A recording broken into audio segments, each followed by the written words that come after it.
Well, it's only 21 days left until the Commonwealth of Virginia faces a looming deadline for a Virginia budget.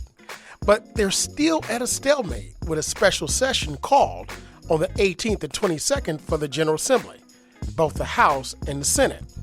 And then also, the Trump administration and the federal government are putting states on a tight schedule because the timeline is coming as they unveil new Medicaid work requirement rules.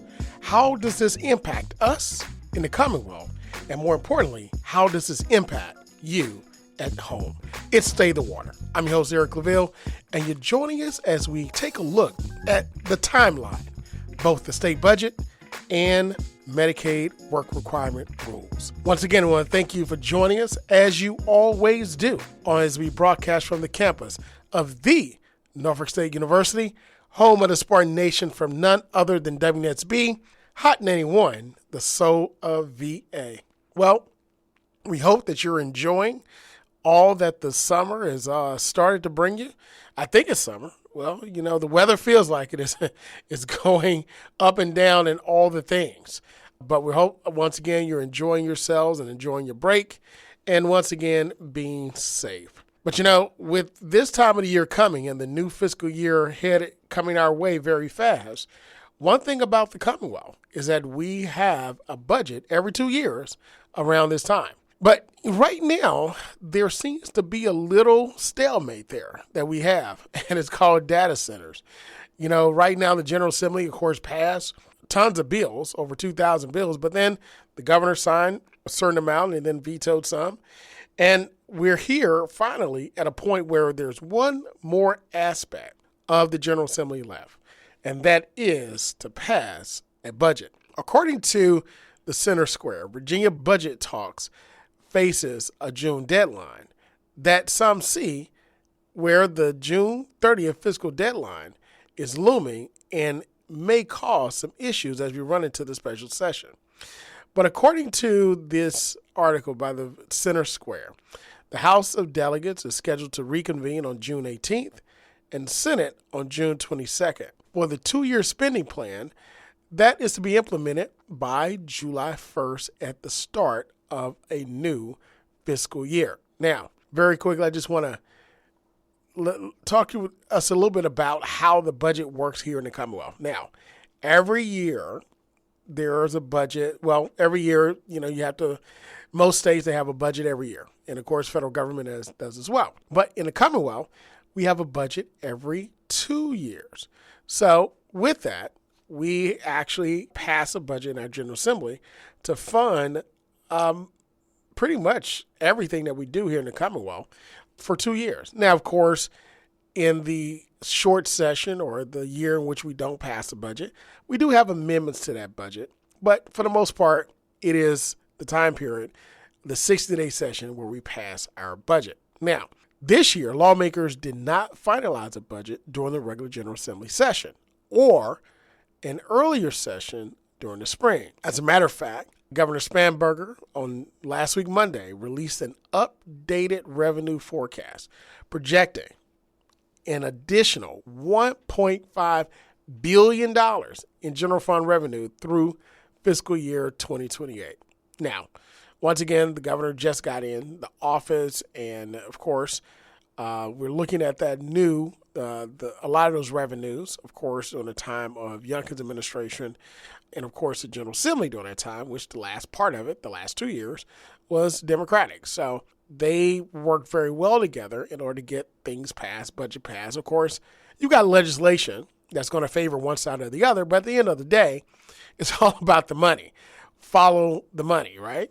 And of course, with rising costs, we all know everybody needs that little extra, right? But with that being the case, in order to continue this increase in our general fund, of course, that's also based upon the work now and what's forecast in the future. So this additional funding is a combination of both the past General Assembly and gubernatorial administration and the work that we're going to see in this gubernatorial administration and also the General Assembly. So with that, according to the administration, fiscal year 2026 revenues are projected to exceed the official forecast by $585.5 million, with another $922.6 million projected across fiscal years 2027 and 2028. That, my friend, is outstanding. Again, I mean, that's what Virginia does, right? One of the best, the best state to do business, for quite a few years, especially during the Youngkin administration. And then we only slipped just a little bit toward the end of his administration, right? To number 4, I believe. But it's still, the Commonwealth, a great place to do business.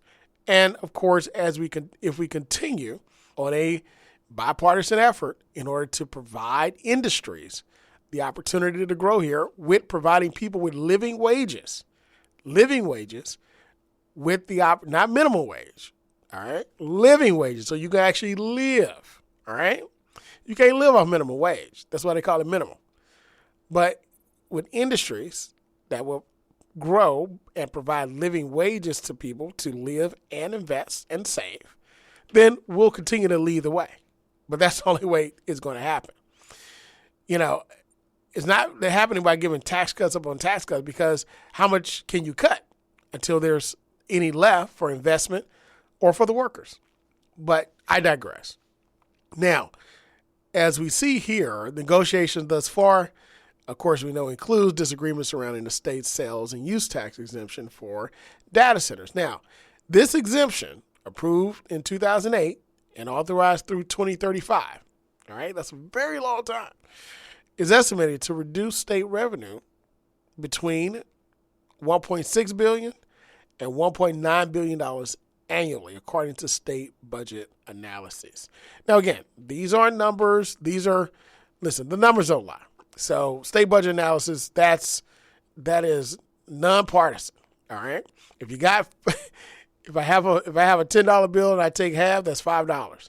All right. It's not a Democratic $5. It's not a Republican $5. And you can't say anything against that. It's just the numbers. So these numbers are pretty solid. So when you take a look at, the budget itself, I mean, it is absolutely outstanding what the Commonwealth has done and is going to continue to do. As a matter of fact, according to the Virginia Mercury, when they announced this particular budget itself, the increase, it shows just a little bit more in depth. The revised forecast reflects strong tax collections, even as parts of Virginia economy show signs of slowing. All right. Now, what are these tax collections? Let's go a little bit deeper in here. The general fund revenues of this projected increase to 2028 have grown 7.3% on a fiscal year to date basis and are running 3.3% ahead of the forecast. Outstanding. 3.3% ahead. It was 7.3%. It's running 3.3% ahead. Now, Virginia is currently, according to the Virginia Mercury, $851 million ahead of expectations, though nearly 70% of that, which is about $578 million, comes from non-withheld income tax payments and individual refunds, two of the state's most volatile revenue categories, for obvious reasons, right? According to Virginia Secretary of Finance, Mark Sickles, he said the revised forecast attempts to balance the state's recent revenue growth against growing uncertainty in the national economy. Mark Sickles also said, which was, again, very recently a former General Assembly member, he said the additional $1.5 billion in updated projected revenue should provide the General Assembly with enough resources to craft a structurally balanced budget that mitigates any potential risks related to national market volatility. Now, I want to go a little bit deeper as well, because when you look at the updated forecast, it also follows some warnings from state finance officials. Last month, Virginia's economy is facing a slower job growth, all right, persistent inflation, and weakening consumer confidence, even as tax revenues continue to exceed expectations. Now, with that, if you look at what's happening across the country, all right, yes, we have slower job growth because of the policies coming out of the White House, coming out of the Republican-controlled Congress.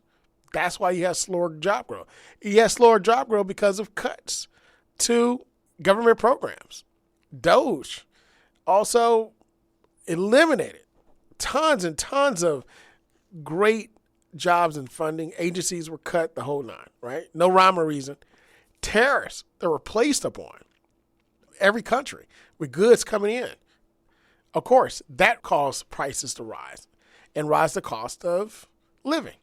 So when you look at this coupled with persistent inflation, it's no wonder that consumer confidence is weakened, right? Listen, I go to the gas station every week. I'm pretty sure everybody that's listening, you go at least once, minimum once, maybe twice, depending on how much you drive. Yeah, it's increased just a little bit, right? By the end of this summer, after Labor Day, the cost to fill your car up will probably double from what it was this time last year. Listen, numbers don't lie. It is what it is, and it's because of those policies. So what Mark Siegel said, basically, this is something that's across the country. But during the May presentation to the Senate Finance and Appropriations Committee, Secretary Siegel said Virginia lost 41,900 jobs since the beginning of fiscal year 2026. Again, that's because we are heavily dependent upon federal jobs, while the general fund revenues remain more than $850 million ahead of the forecast. Now, he did suggest that the surplus could help lawmakers move past some budget stalemate, which we have now. However, he said it would not be unprecedented for us to use some of this money to get past this impasse if we needed to. Now, with this, Governor Spanberger ordered the updated forecast last month, May 19th, while budget negotiations remain unsolved. The revised projections extend through fiscal year 2031. All right. Now, what happens in 2031? The governor is no longer governor. We have a new governor. So there it is. A positive forecast all the way through the end of her gubernatorialship, right? Gubernatorial term. Her governorship during her gubernatorial term. But they are intended to give lawmakers updated economic data before final spending decisions. So this is where we are. This is where we are. We are in a great growth area. Now, there's one thing I want to point out as well.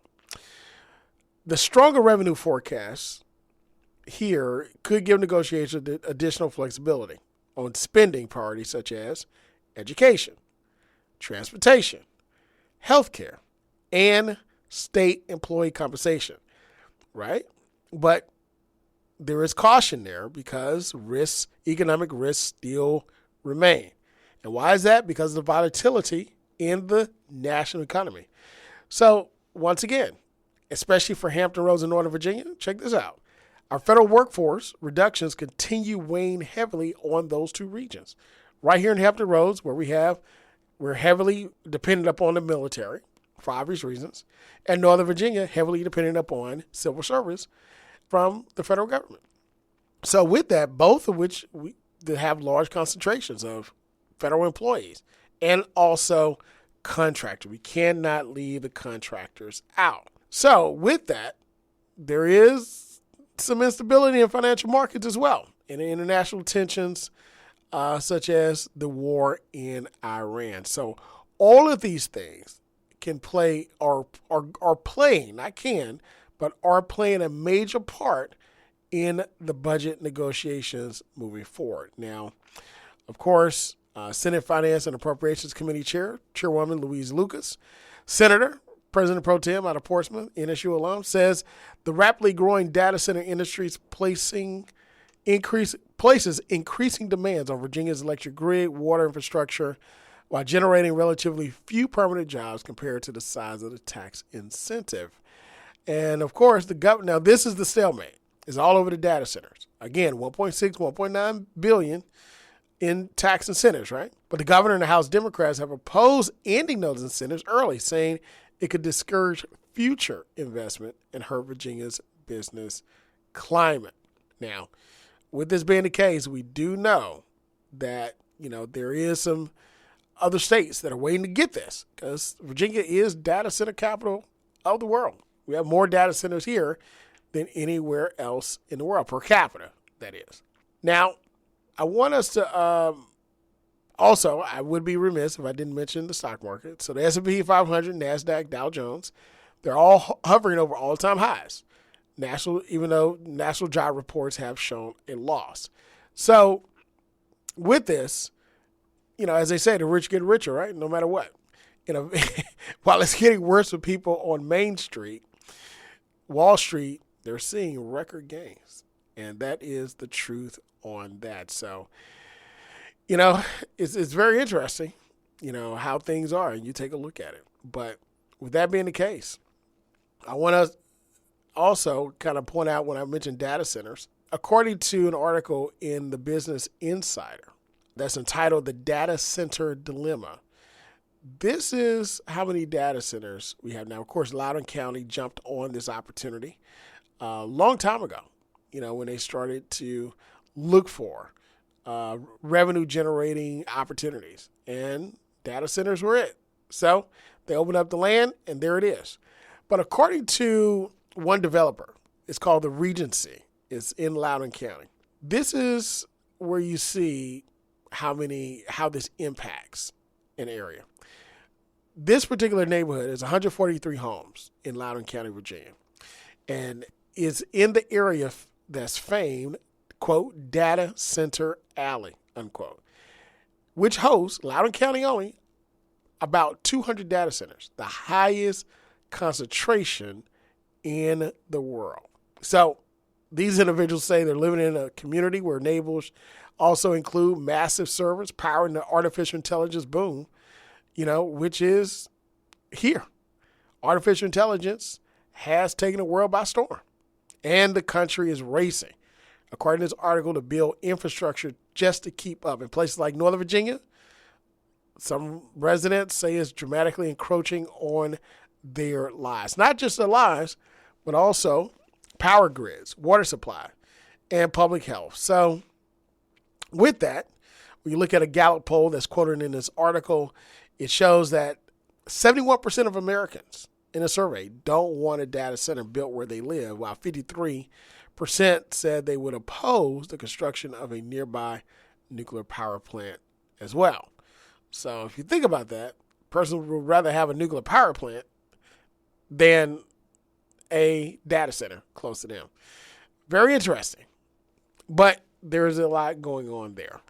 But one thing about it, this impasse will come to a head during the special session of June 18th when the House comes in, and June 22nd when the Senate comes in, and we will have a budget by June 30th. So keep watching, keep listening, and we'll bring it to you, and we'll break it and break down the analysis when it happens. But for right now, it's Stay the Water. I'm your host, Eric Claville, and you're joining us for our session where we are listening and dissecting, listening to you about what it is that is concerning you here in the community.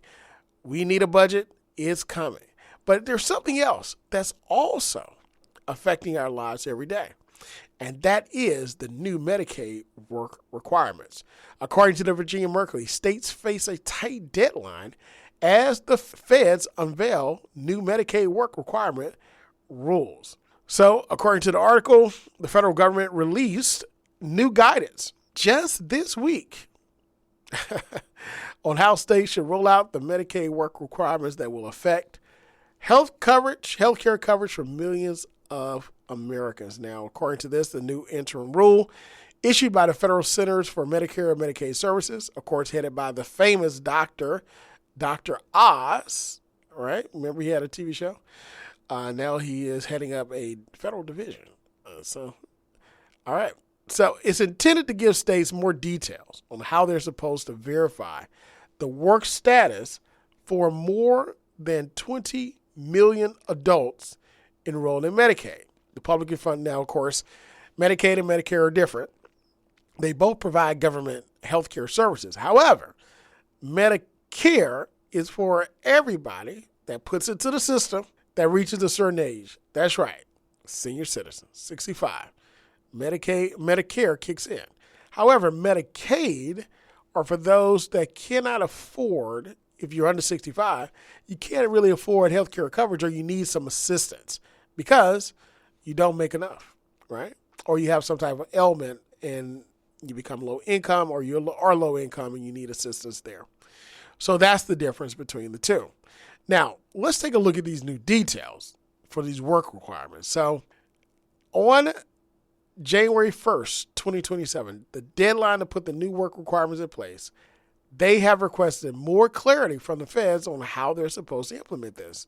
So the states are being asked to carry out a complicated federal mandate without clear rules, without enough time, risk that eligible people lose health care because of paperwork problems, system failures, the whole nine. Now, this comes from Oregon Democratic Governor Tina Kotek in a statement last week. Now, of course, this includes all of us, right? Not just this governor. But what's happening now is there's a lot of issues that we see that could impact whether a person keeps their health care coverage or not.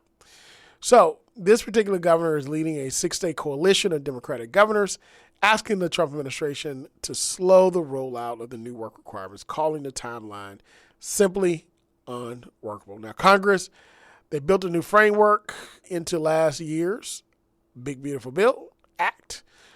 And under that measure, states have expanded Medicaid eligibility to more adults under the Affordable Care Act. 40 states plus D.C. and another 2 have partially expanded will have to require those adults to prove they're working, going to school, or serving their communities for at least 80 hours a month to receive Medicaid. Now, let me break this down to you. Well, real quick, the rules released this week are intended to clarify key parts of the new law, including exemptions for people who are considered, quote, medically frail, unquote, how to reach out to Medicaid beneficiaries, and methods for verifying Medicaid eligibility. Dr. Oz said this rule helps Americans build skills, independence through work, education, job training, community service, create new opportunities for themselves, their families, and the like. Now, let me break down a little bit of this last statement, well, the statement before last, on why this is so important. Why is this work requirement so important to understand? Because it targeted those states that expanded eligibility for Medicaid under the Affordable Care Act. Now, Affordable Care Act, also known by the famous name or popular name, Obamacare, right? So states that accepted Obamacare, 40 states plus D.C., and 2 that partially did it. So roughly 42, let's just say 42 and a half, right? 42 and a half states did it, right? Now, here's what happens. Those states now have to ensure that those that receive this Medicaid funding, guess what? You got to put in 80 hours a week. Now, that's 20 hours per week, okay? That's simple. That's math. 80 hours a month. That's 20 hours per week, minimum. Well, max, if you're going to work per week, 4 weeks. That's a part-time job, right? So, if you're on Medicaid, are you really able to, more likely you're receiving some other assistance too, right? Are you really able to work those many hours? And how do you verify a person really able to do that? Or are you able to go to school or volunteer in the community 20 hours a week? So let's take a look at what some of the critics are saying. Because it sounds easy, right? Free healthcare, work. We've been hearing this since the Reagan administration. But here's where the work requirements have an issue. Now, critics of this requirement point to evidence that it kicks people off Medicaid who are otherwise entitled to it without meaningfully increasing the share of adults who are working. For example, let's look at the example here. In Arkansas actually tried to do this. They tried to do it already almost 8 years ago. They tried instituting work requirements for Medicaid recipients during the president's first term in 2018. By the time a federal judge halted the policy, less than a year later, 18,000 adults had already lost coverage and reported problems paying off medical debt, delaying health care, and delaying medication due to costs. Okay? Studies later found that Arkansas's work requirement didn't increase employment. And the data showed that most adults on Medicaid, under age 65, guess what? They're already working. And trust me, more people are going to be working because it's expensive out here. It's expensive out in these streets to make it. Now, supporters, of course, said the new requirements are flexible. Federal government created a broad category of medically frail people who are exempt from work requirements. They're permitting states to allow people to self-attest that they're exempt one time before documentation requirement, all of this. However, a recent analysis from the Urban Institute projects that 3 to 7 million people could lose coverage because of the new work requirements. As a matter of fact, it would apply to about 20 million people who are eligible for Medicaid through the expansion. Now, with this, these expansion enrollees make up about 30% of all Medicaid enrollees, right? So with that being the case, guess what happens if you lose your health care coverage? That's right. You literally have to go right back, and there it is. Pay that debt. You gotta go to the hospital. You know, whether you're incarcerated whether you are or have coverage or not, you gotta go. But what ends up happening, you don't have insurance to cover that cost. If you don't have insurance to cover that cost, you're going to have to end up paying that cost. Can you imagine, even in this environment now, where inflation, we may be hitting stagflation pretty soon, but the cost of everything is going up. Cost of gasoline, fuel, and not just in your car, but for diesel fuel, which is already doubled, to get the goods to and the food to where you can buy it. Guess what? They tack on that cost. It doubles what you're buying at the store. So could you imagine having to pay those costs, and then you, Lord forbid, you get sick or got to go to the hospital? Guess what happens? And you lose your coverage. That medical bill is still coming. They're not going to say, oh, I'm sorry you couldn't meet the work requirements, right? We're going to forgive your medical debt. We're not going to charge you for this hospital stay. We're not going to charge you for this emergency room visit. No, my friend, you will be charged. And my friend, you will pay that cost. But Arkansas already tried it. And guess what? It doesn't work the way they say it should. So if the evidence is already there, why are we trying to do this again? Well, one thing about it is that there are individuals that we know that just may be in a boat that they may not be able to overcome with the loss of jobs, rising costs, possible loss of health care coverage under Medicaid eligibility, and medical debt. It just may be enough to sink somebody. But we are not just praying, but we're staying informed. We have the hope and the prayer, and we're staying informed that we can influence by our voice, our legislators, our government, to do what's best for the people. Faith without works is dead, but you gotta have faith first. And that's what we know will work. Well, once again, we want to thank you again for joining us, as you always do, as we bring movers, shakers, and policymakers to you to discuss issues important to the community. Until next time, be good, be great, God bless, and we'll see you next week. Hi, I'm Carrie Washington, and you're listening to State of the Water with award-winning host Dr. Eric Claville.